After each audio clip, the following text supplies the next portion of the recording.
Assalamualaikum warahmatullahi wabarakatuh. Yang terhormat Ibu Chandra Ayu Pramesti Dewi, SPTMM, selaku dosen pengampu mata kuliah Ekonomi Makro, dan teman-teman yang saya banggakan.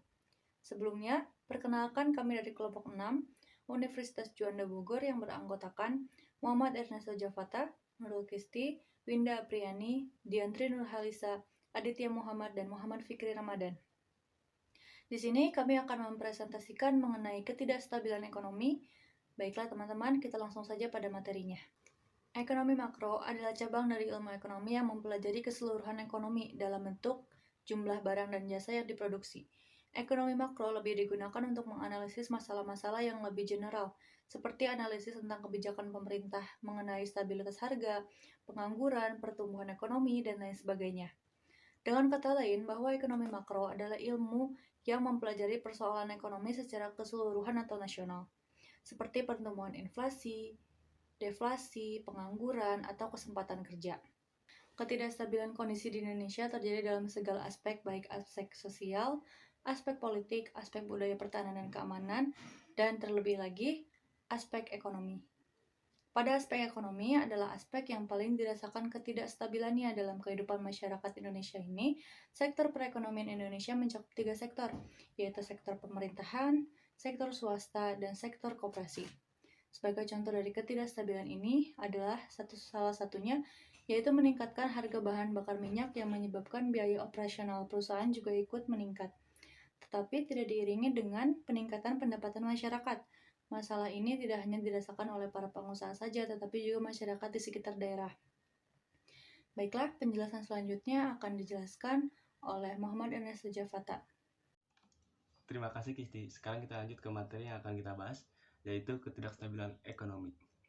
Ketidakstabilan ekonomi yang muncul merupakan sebagian dari permasalahan ekonomi suatu negara, di mana perekonomian negara tidak selalu berkembang secara stabil.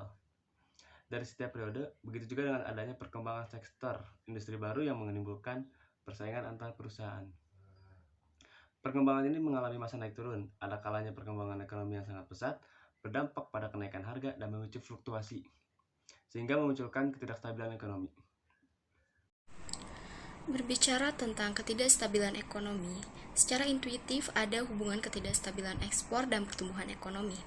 Bagi negara-negara yang sedang berkembang, termasuk Indonesia, ketidakstabilan pendapatan ekspor atau instability in export earning mempunyai dampak yang negatif terhadap pertumbuhan ekonominya.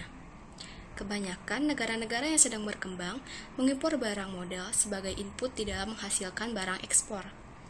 Penghasilan ekspor yang terus-menerus menurun atau adanya ketidakstabilan penghasilan ekspor berarti kemampuan mengimpor barang modal menurun dan akhirnya ekspor akan turun. Dengan demikian, stabilitas dan pertumbuhan pendapatan ekspor akan mempunyai dampak yang begitu besar terhadap pertumbuhan ekonomi. Ketidakstabilan kegiatan ekonomi dapat menimbulkan berbagai permasalahan, yaitu permasalahan ketidakstabilan ekonomi, permasalahan yang menyebabkan terjadinya ketidakstabilan kegiatan ekonomi di suatu negara antara lain inflasi yang tinggi, keterbatasan alat pemuas kebutuhan ekonomi, melonjaknya angka pengangguran dan pendapatan masyarakat yang rendah. Kebutuhan konsumsi masyarakat yang tidak stabil. Hal ini dikarenakan apabila terjadi karena ekonomi berarti permasalahan terhadap barang dan jasa juga meningkat. Peningkatan permintaan barang dan jasa memaksa perekonomian tidak meningkatkan produksi barang dan jasa. Peningkatan produk barang dan jasa akan menyebabkan peningkatan terhadap ekonomi. Kenaikan harga barang. Proses meningkatnya harga secara umum dan terus-menerus berhubungan dengan mekanisme pasar yang mempengaruhi banyak faktor, seperti meningkatnya konsumsi masyarakat, likuiditas, dan pasar yang berlebih sehingga memicu konsumsi atau bahan spekulasi hingga ketidaklancaran distribusi barang. Pemutusan hubungan kerja. Devisa negara tidak stabil menyebabkan terjadinya meningkatnya tersebut di antara adanya penerbitan global good. Pemerintah menerima devisa minyak bumi dan gas atau migas serta adanya menerima falas lainnya. Pengangguran dan kriminalitas. Keadaan pengangguran dan pendapatan yang kurang dapat membuat seseorang berpikir untuk melakukan tindak kriminal menyebabkan pengangguran akan berpengaruh terhadap produktivitas dan pendapatan masyarakat, sehingga dapat menyebabkan masalah. Cara mengatasi akibat ketidakstabilan ini, pertumbuhan ekonomi menjadi terganggu. Cara mengatasi tidak stabilnya kegiatan ekonomi ialah 1. Negara meningkatkan kegiatan produksi barang dan jasa. 2. Menjamin ketersediaan sumber daya alam dan manusia. 3. Meningkatkan tingkat konsumsi masyarakat. Kesimpulan, perekonomian negara tidak bisa diukur dengan hanya sebatas lingkup ekonomi itu sendiri. Beberapa masalah bisa menjadi bukti dapat menimbulkan ketidakstabilan ekonomi.